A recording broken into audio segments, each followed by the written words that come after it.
हमारे देश में एक दूसरे से गले मिलके, हाथ मिला के या साथ में खा पी के अपनापन दिखाते हैं। लेकिन अब समय है कोरोना वायरस जैसी महामारी का, तो हमें एक दूसरे से सुरक्षित अंतर बनाना ही चाहिए। आइए देखते हैं क्यों और कैसे।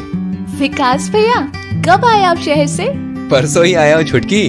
वो कोरोना वायरस की वजह से हमारी फैक्ट्री कुछ दिनों के लिए बंद कर दी गई है। बैठे बैठे शहर में अकेला क्या करता, इसलिए गांव लौट आया। कल ही चाचा जी से मिलने गया था, सोचा आज तुमसे मिल लूं। शाम को घर में हो ना?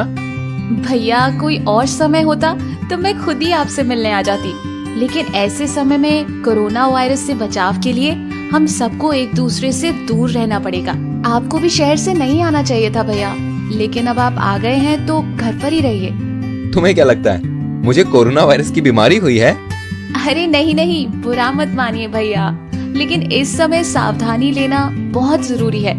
कोरोना वायरस से खुद को और औरों को बचाने का एक ही इलाज है कि हम सब अपने अपने घर में ही रहें। एक बार ये संकट टल जाए, फिर आपको दावत पे बुलाकर हलवा खिलाऊंगी। क्यों नहीं, ठीक है बहना, जैसा तुमने कहा मैं घर पे ही रहूंगा।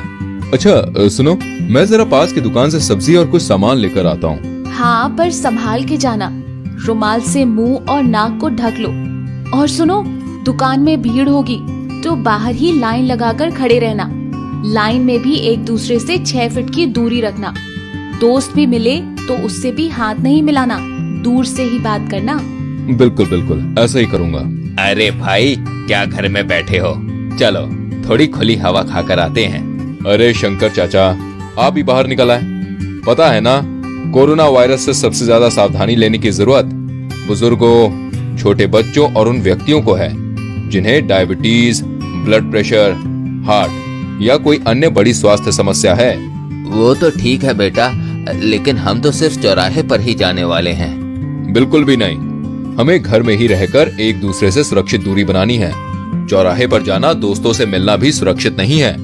ये सब करने से कोरोना वायरस तेजी से फैलता है। और हाँ चाचा जी, अगर आपको भी कोई सामान लाना है तो इन्हें कह दीजिए, लेकिन कोरोना वायरस के खत्म होने तक हम सबको घर में ही रहना है।